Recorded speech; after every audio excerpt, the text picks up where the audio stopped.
नमस्कार दोस्तों। ITI first electrician trade के लिए जो सीबीटी क्वेश्चन सीरीज चला है उसमें आज का वीडियो नंबर 16 है। 15 वीडियो कंप्लीट हो चुका है, उसका प्लेलिस्ट भी बन चुका है, तो जाकर प्लेलिस्ट में अपना सीरियल नंबर से वीडियो देख सकते हैं। तो आइए आज के 16वें वीडियो में पहला क्वेश्चन क्या है। पहला क्वेश्चन कि लेड एसिड सेल एक द्वितीयक सेल होती है और जो बहुत महत्वपूर्ण होती है और इसी से ज्यादा क्वेश्चन भी बनता है लेड एसिड सेल से। तो लेड एसिड सेल की आवेशन मतलब चार्जिंग की रासायनिक क्रिया के दौरान धनात्मक प्लेट पर क्या आता है। तो देखिए धनात्मक प्लेट पर लेड परऑक्साइड PbO2 धनात्मक प्लेट पर, लेकिन निगेटिव का होता तो हम लोग पीबी मारते। स्पंज लेड, स्पंज मतलब क्या होता है, एक पेस्ट होता है, शीशे की जालीदार होती है और उसी जालीदार जो खाका होती है उसी खाके में ना लेड को भरी जाती है, इसीलिए स्पंज लेड बोला जाता है। तो जो स्पंज लेड है निगेटिव प्लेट पर बनता है चार्जिंग के दौरान, निगेटिव प्लेट पर स्पंज लेड माने पीबी और PbO2 लेड परऑक्साइड बनता है पॉजिटिव प्लेट पर। और डिस्चार्जिंग के दौरान दोनों पर PbSO4 बनता है। तो डिस्चार्जिंग के दौरान PbSO4, लेकिन चार्जिंग पूछा है तो इसलिए लेड परऑक्साइड, और निगेटिव पूछता तब वो। आते हैं आगे, बैटरी के आवेशन के दौरान वेंट प्लग खुला क्यों रखा जाता है। जो बैटरी होती है ना हम लोग के पास, तो जो बैटरी होती है हम सब देखते होंगे कि ऊपरा होल टाइप का ऐसे रहता है और उसी में पानी वानी भी सब भरा रहता है, तो इसको ढीला खोल कर भी रखा जाता है। खोल कर रखने से क्या होगा कि जो अंदर गैस बनेगी वो बाहर निकल जाए। तो क्या गैसों को स्वतंत्र पूर्वक बाहर निकाले तो ठीक है, गैसों को स्वतंत्र पूर्वक बाहर निकालने के लिए वेंट प्लग को खोल कर रखी जाती है बैटरी की। अगला क्वेश्चन क्या है, कौन सी विधि में बैटरी को कम धारा लंबे समय तक आवेशित किया जाता है। तो ट्रिकल, ट्रिकल एक ऐसा है, बूस्ट एक होता है। तो बूस्ट चार्ज बहुत कम टाइम में तेज बहुत चार्ज करता है, बूस्ट चार्ज वो ज्यादा प्रयोग नहीं की जाती है। और ट्रिकल चार्जिंग एक होता है जो कम धारा के साथ लंबे समय तक चार्जिंग करती है। जो सल्फेशन दोष होता है ना उसको दूर करने के लिए इसी का प्रयोग भी किया जाता है। सल्फेशन जो कठोर एक परत बना दी जाती है, तो कम धारा लंबे समय तक देते हैं, तो धीरे धीरे परत को काटते हुए उसके बाद चार्जिंग करने लगती है। तो ट्रिकल चार्ज सल्फेशन जब दोष आता है तब प्रयोग किया जाता है और लंबे समय तक चार्ज करता है कम धारा के साथ। तो यही है ट्रिकल चार्जिंग मेथड क्या है, तो लंबे समय तक आवेशित करता है। आगे लेड एसिड बैटरी, फिर आएगा लेड एसिड बैटरी में कठोर सल्फेशन दोष को कैसे, तो अभी तो हम बताए थे ट्रिकल चार्ज के कारण।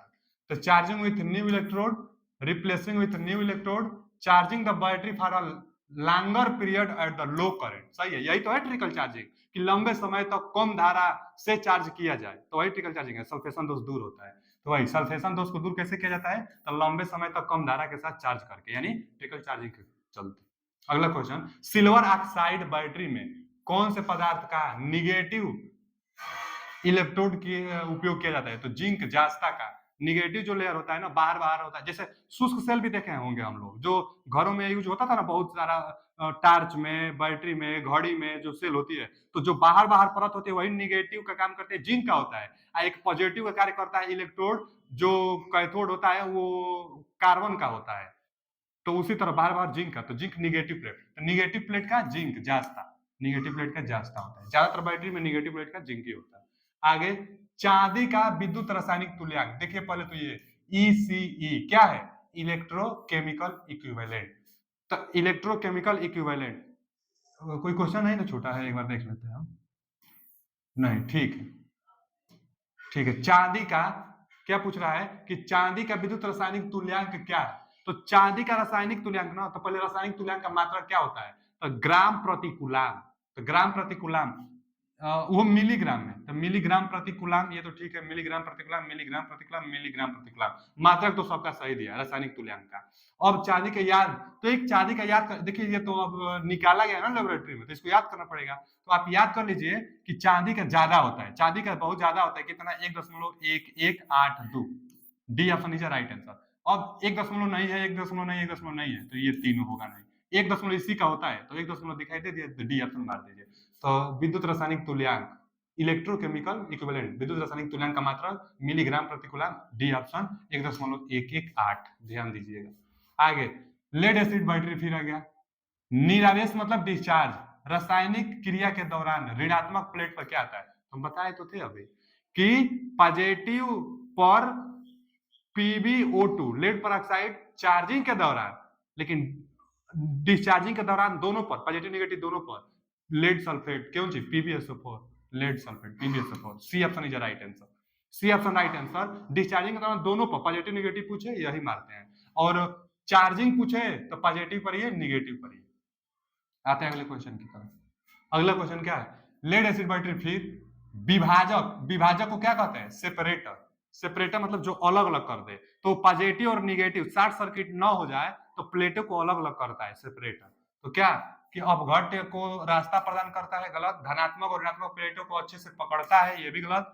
धनात्मक एवं ऋणात्मक प्लेटों के मध्य शॉर्ट सर्किट से बचाता है, तो ये सही है, सी ऑप्शन। शॉर्ट सर्किट से बचाता है सेपरेटर। सेपरेटर पॉजिटिव निगेटिव के प्लेटों के बीच में लगी होती है, शॉर्ट सर्किट से बचाता है, तो C option is right answer.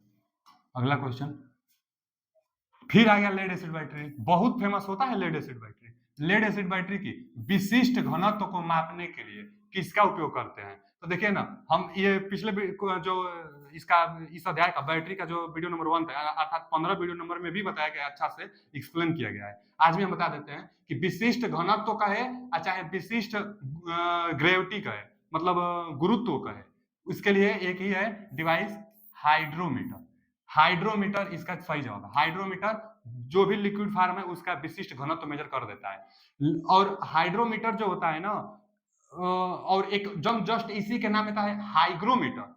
तो हाइग्रोमीटर आर्द्रता मापता है, ये हाइड्रो है तो विशिष्ट घनत्व मेजर करता है। और बैरोमीटर वायुमंडलीय दाब मेजर करता है, और एनीमोमीटर वायु की गति को मेजर करता है। तो इसलिए C option is right answer, C option होगा। आगे देखिए ये क्या है, रेक्टिफायर, ये सिलिकॉन कंट्रोल रेक्टिफायर है, SCR जिसको हम लोग कहते हैं। ठीक, कई बार यहां से भी इसको बना देता है, ऐसे और ऐसे। ये जो सिंबल है किसका है, तो SCR का, SCR। क्या फुल फॉर्म है SCR का, सिलिकॉन कंट्रोल्ड रेक्टिफायर। तो देखिए यहां पर एक लगा है और एक यहां पर लगा है, लगा है तो उसी के तहत उसका नाम भी होगा। क्या है, SCR यूज्ड इन्वर्टर है। B option is right answer. क्या है, SCR यूज्ड इन्वर्टर। आते हैं अगले क्वेश्चन की तरफ। लेड एसिड बैटरी में बकलिंग दोष का क्या प्रभाव पड़ता है। बकलिंग दोष का मतलब ना, जो प्लेट होती है वही मुड़ जाती है। ज्यादा देर तक चार्ज कर देंगे तो बकलिंग की घटना घटती है और प्लेटें मुड़ जाती है। तो प्लेटें, इलेक्ट्रोड का मुड़ जाना ही बकलिंग कहलाता है, बेंडिंग हो जाना ही बकलिंग कहलाता है। तो A option is right answer. Buckling ज्यादा लंबे समय तक चार्ज करेंगे तो होगी।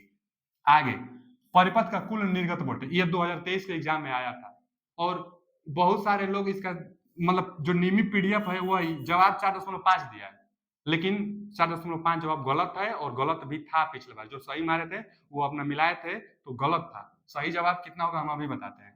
ये लोग 4.5 कैसे मारते हैं, सब देखते हैं कि एक ही साथ जुड़ा हुआ है तो सीरीज में है, जोड़ देते हैं। माने 1.5 1.5 1.5 तो 1.5 1.5 3 डेढ़ और तो यानी 4.5 तो 4.5 वोल्ट मार देते हैं। तो गलत है, सीरीज में तीनों नहीं है। देखिए ध्यान से कैसे ऐड किया जाता है।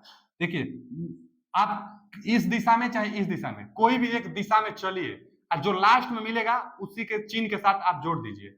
इधर चलेंगे तो प्लस मिला ना, तो प्लस का 1.5 आप ले लीजिए। फिर आगे चलिए, माइनस का मिला ना तो माइनस का 1.5 आप ले लीजिए। फिर आगे चलिए, प्लस का मिला ना तो प्लस का 1.5 आप ले लीजिए। आप सबको ऐड कर दीजिए। ये प्लस का 1.5 माइनस 1.5 कितना बचा, 1.5 वोल्ट बचा। तो इसलिए इसका B option is right answer. और ऐसे भी देख लीजिए ना आप, ये माइनस माइनस और ये प्लस प्लस, तो ये दोनों तो शॉर्ट सर्किट कर गया, तो ये आपस में ये दोनों खत्म हो जाएगा। बस एक बचा तो 1.5 हो जाएगा। कैसे दोनों खत्म हो गया, तो ये पॉजिटिव इधर जा रहा है, देखिए माइनस प्लस, अब फिर यहाँ क्या आ गया, प्लस माइनस, या माइनस प्लस। तो अब कोई भी दो कट जाएगा। बहुत लोग सोचेंगे कि ये भी तो दो कट सकते हैं, तो हाँ इसको भी दो को काट दीजिए।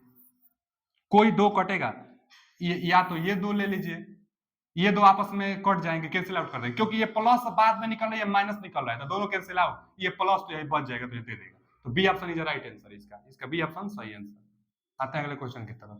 जो अगला क्वेश्चन है, शुष्क सेल में धनात्मक इलेक्ट्रोड के रूप में क्या, तो अभी हम तो बताए थे ना, शुष्क सेल जो घरों में जो बैटरी आप यूज करते हैं, सेल जो यूज करते हैं, तो धनात्मक क्या होता है, कार्बन का होता है, ऋणात्मक जिंक का होता है।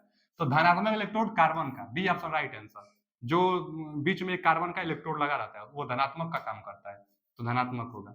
अगला क्वेश्चन, भार बढ़ने पर सेल के सिरों के वोल्टेज में क्या होगा, तो डिक्रीज हो जाएगा, कम हो जाएगा, बी ऑप्शन। जब आप भार बढ़ाएंगे तो वोल्टेज क्या प्रभाव पड़ेगा, तो वोल्टेज कम मिलेगा। तो B option is right answer. आते हैं अगले क्वेश्चन की तरफ। जो अगला क्वेश्चन है, वोल्टाइक सेल में सबसे पहला बोल्ट यही बना था, वोल्टाइक सेल। फिर इसमें संशोधन कर कर उसके बाद लेक्लांचर सेल बनाया गया, फिर शुष्क सेल बनाया गया। ये प्राथमिक सेल है।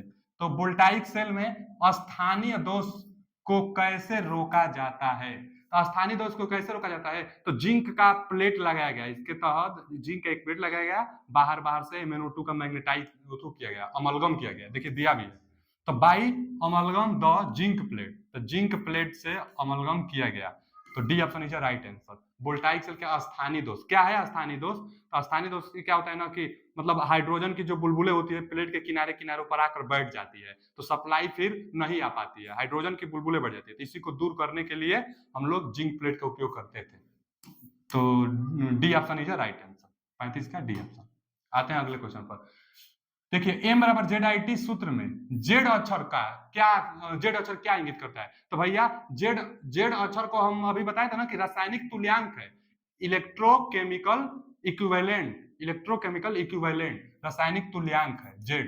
तो मार देते, देखिए electrochemical equivalent of electrolyte, B option is right answer. Electrochemical equivalent Z को कहते हैं, विद्युत रासायनिक तुल्यांक जेड को कहते हैं। अगला क्वेश्चन, तांबे का विद्युतीय रासायनिक तुल्यांक क्या है, तांबे का ना, तो पहला नंबर तो विद्युत रासायनिक तुल्यांक मिलीग्राम प्रति कूलम मात्रक होना चाहिए, तो मिलीग्राम प्रति कूलम, ये हो सकता है, ये तो नहीं हो सकता, ये हो सकता है और ये तो नहीं हो सकता।